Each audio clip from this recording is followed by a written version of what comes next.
I was traveling for work, exhausted after a long day of meetings, when I finally checked into the hotel. It was a nondescript place, the kind you forget as soon as you leave. The woman at the front desk handed me a key and smiled.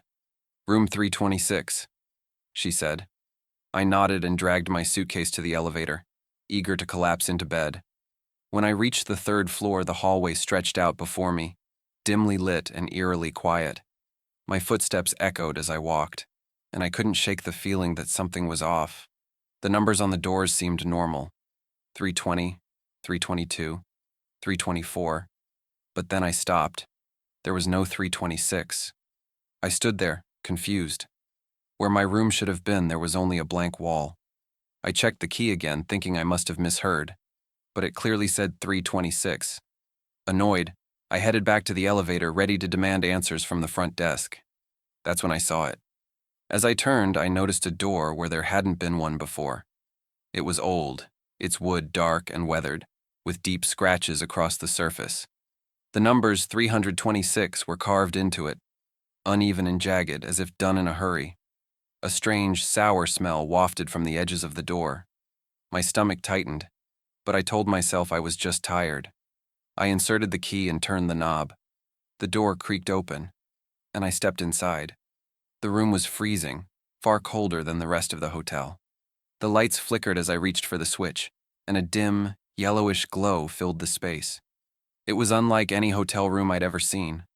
The wallpaper was peeling, revealing dark stains beneath.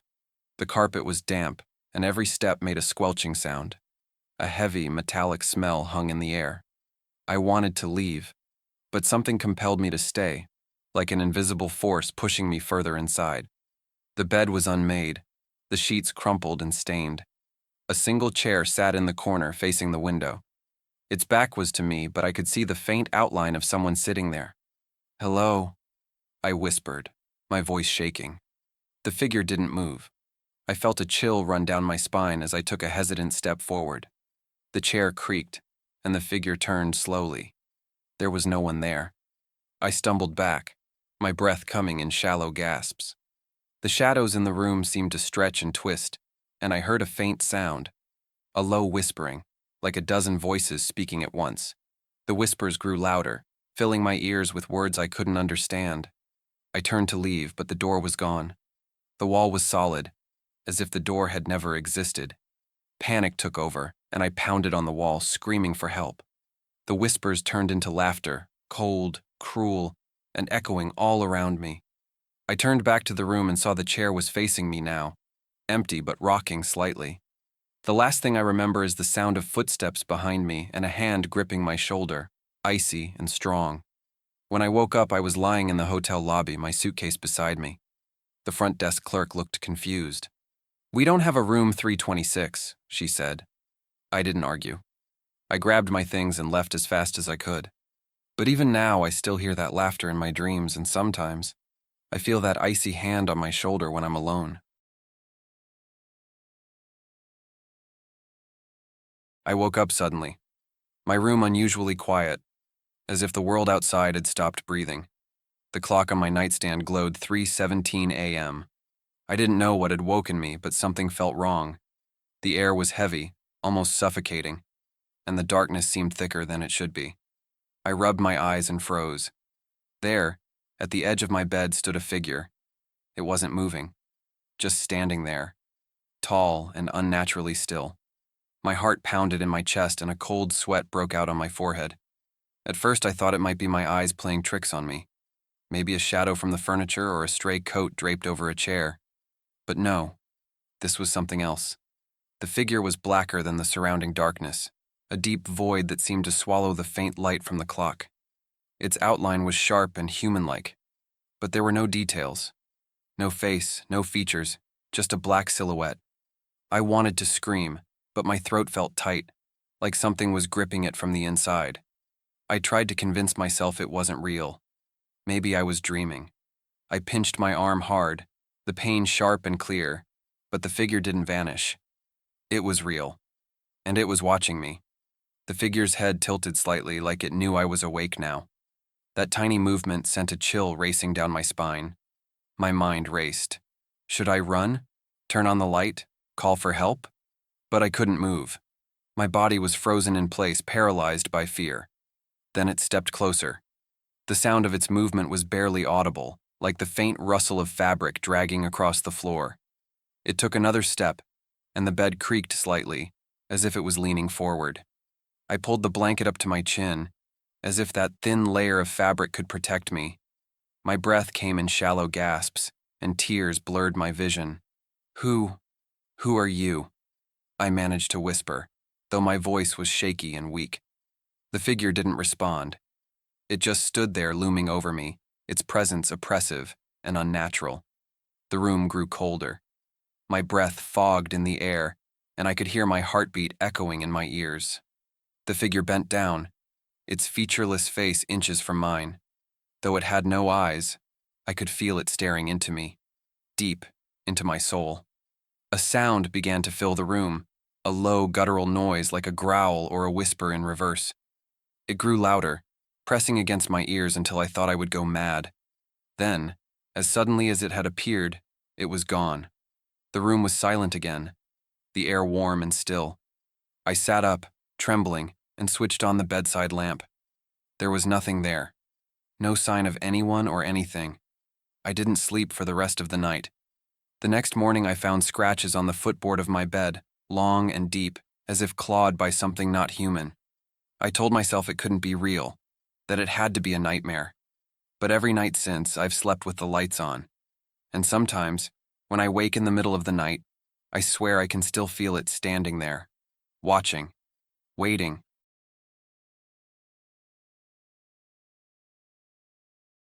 It started as an ordinary evening. I was sitting on the couch scrolling through my phone, the glow from the screen the only light in the room.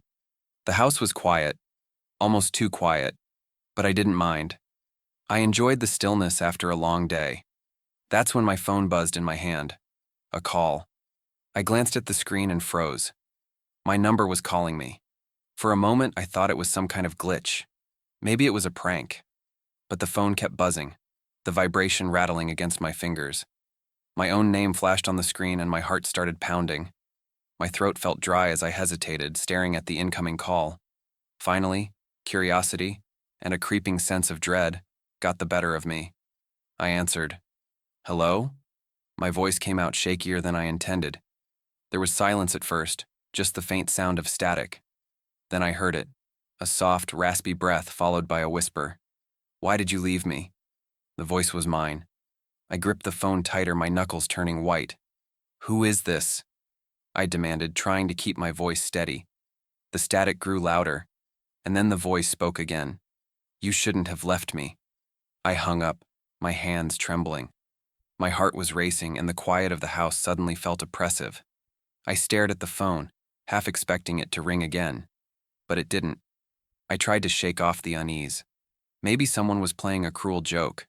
Maybe it was some kind of weird tech glitch. I told myself it didn't matter and set the phone down, trying to focus on the TV. But then it buzzed again. This time it wasn't a call. It was a text, from my number. Look behind you. I froze, my blood turning cold. Slowly I turned my head, but the room was empty. Just the dim glow of the TV casting shadows on the walls. I grabbed the phone again, my fingers fumbling as I scrolled through my contacts, trying to make sense of what was happening. Then the lights flickered.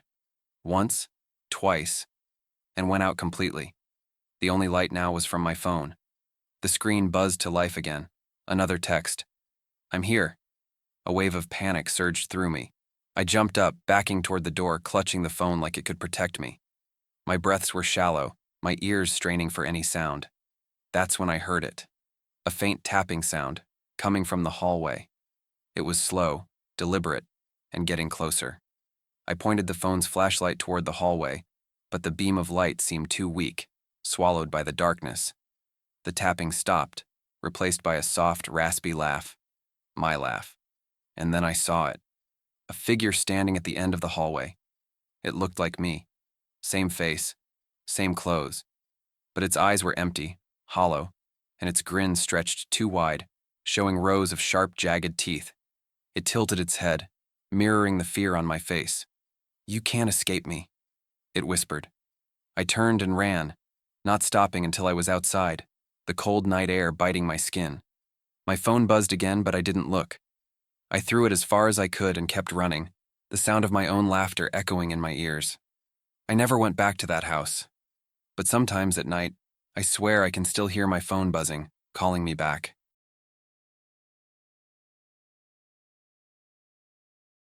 When we moved into the new neighborhood, the first thing my mom warned me about was Mr. Grayson, the man who lived in the house across the street. She didn't give a reason, just said, "Stay away from that place. He's not like us." At first, I didn't understand what she meant, but it didn't take long to figure it out. The house was old, with peeling paint and windows that were always covered by heavy, dusty curtains. No one ever went in or out. The mailbox overflowed with yellowed newspapers, and the lawn was a mess of tangled weeds. But the strangest part was Mr. Grayson himself, or rather, the lack of him. No one had seen him in years, yet we all knew he was there. At night, when the world was quiet, I'd see the faint glow of a single light through the curtains. Sometimes shadows would flicker behind them, moving in a way that didn't seem quite right. My curiosity grew every day, but the uneasy feeling that came with it kept me from getting too close. One evening, just as the sun dipped below the horizon, my friends dared me to knock on his door. They laughed, pushing me toward the cracked sidewalk that led to the house. I hesitated, my heart pounding. But I didn't want to seem scared, so I walked up the steps, each one groaning under my weight. The door was massive and dark, its surface scratched as if something had clawed at it. I raised my hand and knocked. The sound echoed, too loud in the silent street. I waited, my breath caught in my throat. Just as I was about to turn back, the door creaked open an inch. The smell hit me first, a sickly, sour odor like something rotten. I froze as a voice drifted out low and raspy. "Come in, child." Every instinct told me to run, but I couldn't move. My legs felt like they were stuck in quicksand. The door creaked open further, revealing a sliver of darkness beyond. I stepped back, shaking my head, but the voice came again, sharper this time. "You knocked. Come in." The streetlights flickered, and the air seemed to grow colder. I turned to run, but the door slammed shut with a deafening bang, making me jump. When I looked back, the house was silent and still. My friends called to me from down the street, their voices breaking the spell. That night, I couldn't sleep. The image of the door and the voice haunted me. Around midnight, I heard a soft scraping sound outside my window. I peeked through the curtains, and my heart stopped. Mr. Grayson was standing on the sidewalk, staring up at me. His face was pale and gaunt, his eyes sunken and lifeless. He raised a bony hand and pointed at me. The next morning, I told my mom what happened. She looked at me with wide eyes, her face pale. "Mr. Grayson died 10 years ago," she whispered. "No one lives in that house." I never went near that house again, but at night I still see the glow through the curtains. And sometimes I feel eyes watching me from the shadows, waiting for me to come back.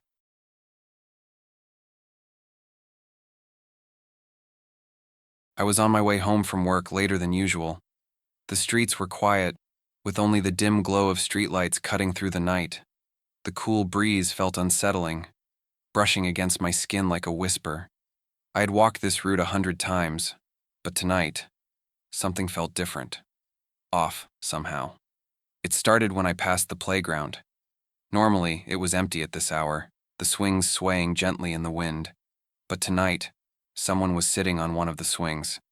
It was a man, dressed in dark clothes, his head tilted slightly downward. I hesitated for a moment, my footsteps slowing. Something about him didn't feel right, but I told myself not to overthink it. I kept walking, quickening my pace as I passed by. That's when I saw his face.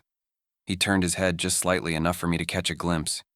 His smile stretched unnaturally wide, like it didn't belong on a human face. His teeth were too perfect, too white, and his lips stretched far beyond what should have been possible.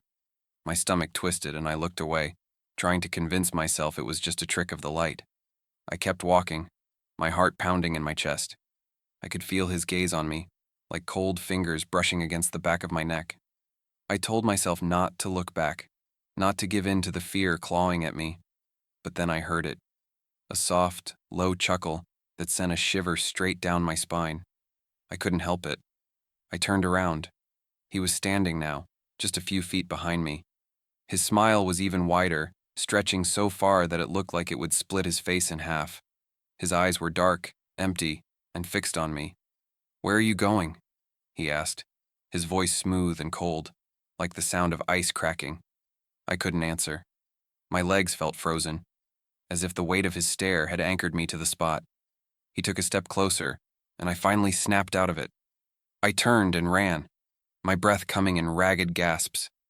The sound of his laughter followed me, echoing in the still night, growing louder and louder. I didn't stop until I reached my apartment building. My hands shook as I fumbled with the keys, and I slammed the door shut behind me, locking it and double-checking it twice. The silence in my apartment was deafening, but it felt safe, at least for the moment. I leaned against the door, trying to catch my breath when I heard it. A knock. Soft, deliberate, and too slow to be casual. My heart sank, and I forced myself to look through the peephole. He was there, standing in the dim hallway, his head tilted to the side, his smile impossibly wide. He didn't knock again. He just stood there, staring, his teeth glinting faintly in the light. I don't know how long I stood there, frozen in place, staring back. When I finally gathered the courage to look again, he was gone. But every night since, I've woken up to the same sound. A soft knock on the door and faint laughter that never fades.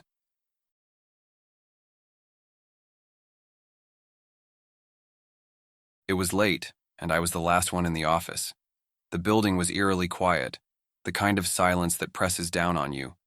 I had stayed late finishing a project, and the empty halls only made the flickering fluorescent lights feel colder. I grabbed my bag and headed to the elevator, eager to get home. The elevator doors slid open with a soft ding. I stepped inside, pressing the button for the lobby. The doors closed, and the elevator hummed to life. But instead of moving up, it jolted slightly and began descending. I frowned and looked at the panel. The button for the basement was lit up, though I hadn't touched it. A chill ran through me.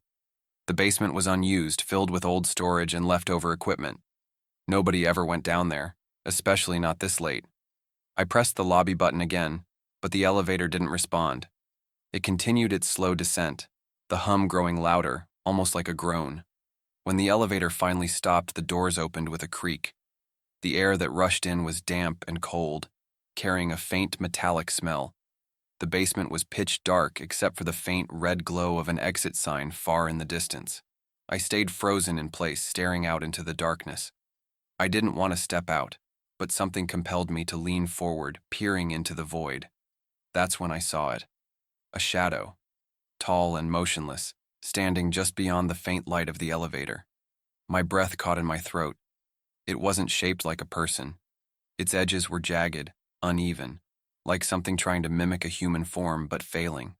It didn't move, but I could feel it watching me. I stepped back, my hands fumbling for the panel. I slammed the button for the lobby again and again, praying the elevator would move. The shadow seemed to shudder, like it was getting ready to step closer. The elevator didn't budge. And then, the lights flickered. For a split second, everything went dark. When the lights came back on, the shadow was inside the elevator, standing in the corner. It was closer now, so close I could see the outline of its head tilt toward me. My heart pounded in my chest as I pressed myself against the far wall, every instinct screaming at me to get out. But I couldn't move. The lights flickered again, and the shadow was gone. The elevator jerked violently, the floor seeming to drop beneath me. My legs buckled, and I gripped the railing, my knuckles white. The air inside was freezing now, my breath visible as it came in shallow, panicked gasps. The elevator shot upward, the numbers on the panel blinking erratically. It stopped abruptly at the lobby, the doors sliding open with another ding. I bolted out into the empty lobby, my footsteps echoing as I ran for the exit. When I reached the glass doors, I turned back just once. The elevator doors were still open, and inside, standing in the corner, was the shadow. It didn't move, but I swear I saw its head tilt, as if it was smiling. I didn't take the elevator again after that, but sometimes when I'm alone and the building is quiet, I hear it moving, always heading to the basement, always by itself.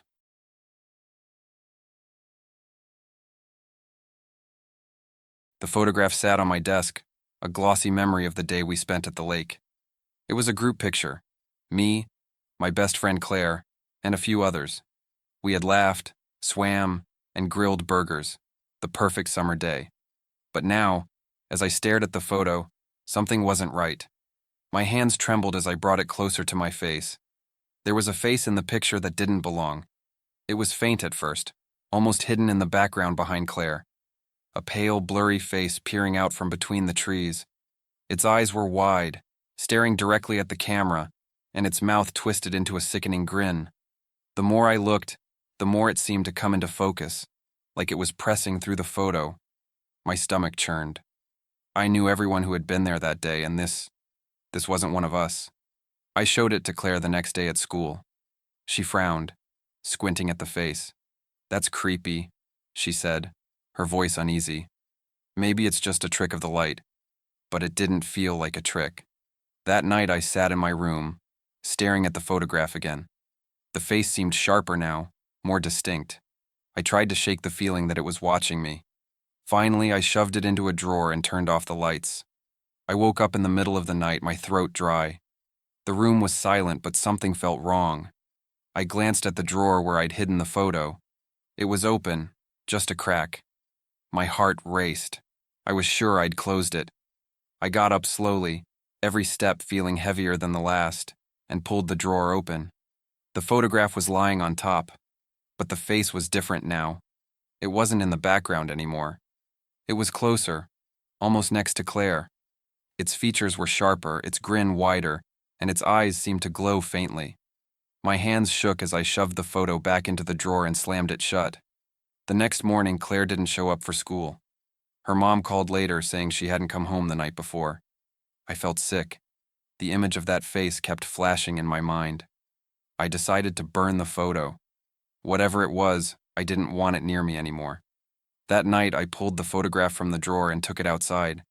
The air was cold, and the wind howled through the trees. I lit a match and held it to the corner of the picture. The flame flickered, and for a moment, I thought I saw the face move.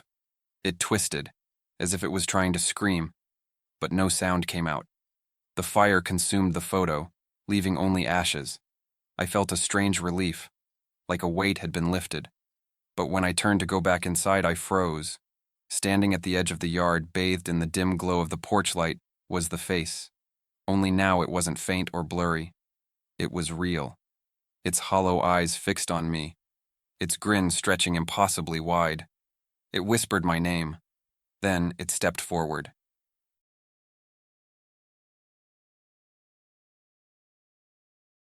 It all started when I found the old trunk in my grandmother's attic. She had passed away a week before, and my family was sorting through her belongings. The trunk was shoved into a dark corner, covered in dust, with its metal hinges rusted shut. It was locked, and no one could find a key. Something about it felt wrong, but curiosity got the better of me. I asked my mom if she knew what was inside, but she only shook her head. "Leave it, David," she said firmly. "Some things are better left alone." But her voice wavered, and I saw the fear in her eyes. That only made me want to open it more. That night, when everyone else had gone to bed, I went back up to the attic with a flashlight and a crowbar. The air felt heavy, and the beam of my flashlight barely cut through the darkness. The trunk sat there, waiting, almost daring me to open it. I hesitated for a moment, then jammed the crowbar under the lid and pried it open. The lid creaked loudly, echoing through the attic, and I jumped, expecting someone to come running. But the house stayed silent. I shone the flashlight inside, but the trunk was empty. Completely empty. My chest tightened with disappointment and relief. Then I heard it. A faint sound like a muffled cry. I froze, my heart pounding. It was coming from the trunk. I leaned in closer, convinced I was imagining it. But the cries grew louder, frantic and desperate, as if someone was trapped inside. I slammed the lid shut and stumbled back, my flashlight shaking in my hand. The cries stopped immediately. The trunk was silent again, but the air in the attic felt colder, heavier. I told myself it was just my imagination, a trick of the mind. But deep down, I knew better. I left the attic and tried to sleep, but the sound of those cries echoed in my head. Around midnight, I heard it again, louder this time. The same muffled sobs, coming from directly above me. I covered my ears and squeezed my eyes shut, but the sound wouldn't stop. It felt like it was pressing into my skull, filling every corner of my mind. Unable to take it anymore, I grabbed the crowbar and went back up to the attic. The trunk was there just as I'd left it, but the cries were deafening now, like whoever, or whatever, was inside, was desperate to escape. My hands trembled as I reached for the lid. I opened it again, and this time, the cries stopped instantly. The trunk was still empty, but the room felt darker, like the shadows were alive, crawling toward me. I tried to back away, but the lid slammed shut on its own with a force that shook the floor. Then I saw them. Tiny handprints pressed into the dust on the floor around the trunk. They were too small to belong to any adult. My breath caught in my throat as I felt a cold, bony hand wrap around my ankle. I screamed and kicked, but there was nothing there.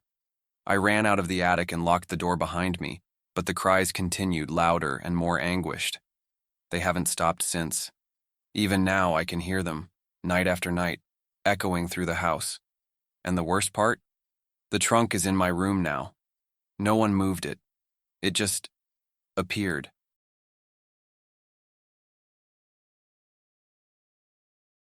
It started on a cold, rainy night. I had stayed late at work and the streets were empty as I walked home. The dim glow of streetlights barely pierced through the thick fog that clung to the air. The sound of my footsteps echoed around me, and I was acutely aware of how alone I was. But then I heard it. A second pair of footsteps. At first, I thought it was just my imagination, or maybe someone else heading home like me. I glanced over my shoulder, but the street was empty.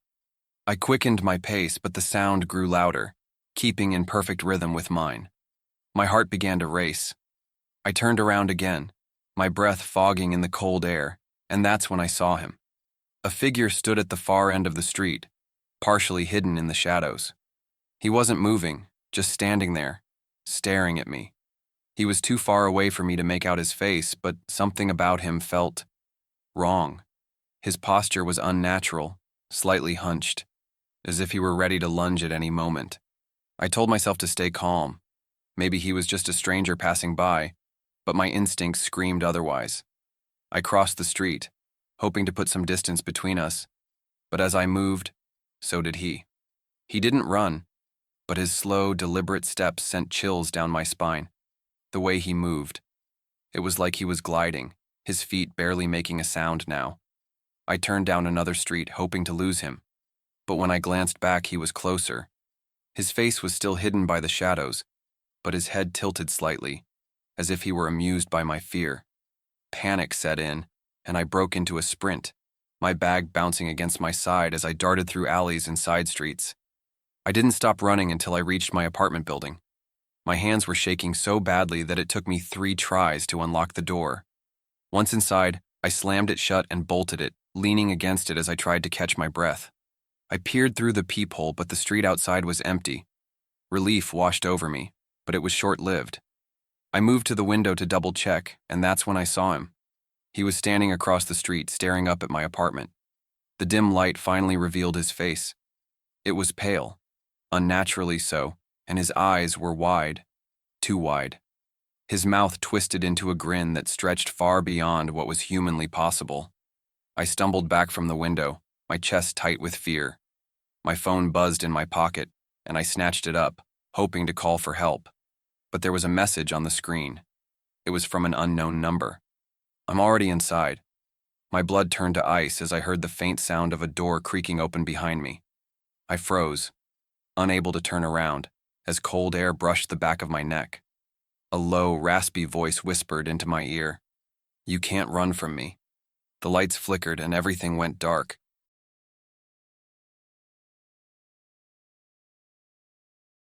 When we moved into the old house on the edge of town, everything seemed perfect. The place had character, a creaky staircase, a sprawling backyard, and rooms that smelled faintly of lavender. But one room felt different. It was the smallest in the house, tucked away at the end of the upstairs hallway. From the moment we stepped inside, the air was icy, no matter how warm it was outside. At first, I thought it was just bad insulation, My dad laughed it off, saying, "Old houses have their quirks." But I could tell my mom didn't like the room. She avoided it, always shutting the door tight whenever she passed. I decided to make it my own. I was drawn to it in a way I couldn't explain. There was something about the coldness that felt familiar. The first night I slept there, I woke up shivering. The room was freezing, colder than the rest of the house.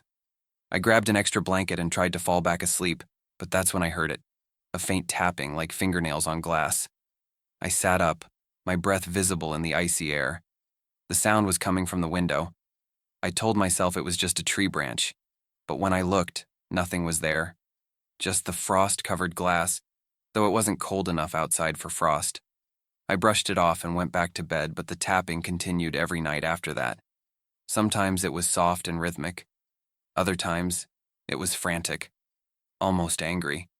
One night, I woke up to the sound of whispers. They were faint, barely audible, but they were coming from inside the room. I turned on the lamp, scanning the corners, but nothing was there. The whispers stopped the moment the light came on, and I convinced myself I was imagining things. But then things got worse. I started waking up to find my furniture moved. The desk chair would be in the middle of the room, or the closet door, which I always kept shut, would be open just a crack. Once I found all my clothes pulled from the dresser and scattered on the floor. My parents blamed me for being messy, but I swore I didn't do it. One night, I woke up to the sound of heavy breathing close to my ear.